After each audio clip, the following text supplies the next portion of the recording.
মানুষ বাঁচতে দেয় না, আবার মরলে আফসোস করে। জীবিত থাকতে প্রশংসা উৎসাহ কেউ দেয় না, মারা যাওয়ার পরে সবাই লাইন ধরে শুধু প্রশংসাই করে। সেজন্য দুনিয়াতে যতদিন বাঁচবেন মাথায় রাখবেন, আপনি ছাড়া আপন আর কেউ নেই দুনিয়াতে।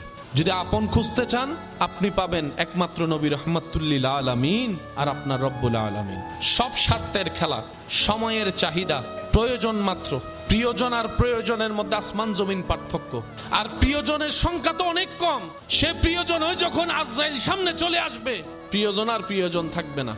হাসরের যখন সওয়াবের কথা চলে আসবে, প্রিয়জন আর প্রিয়জন থাকবে না।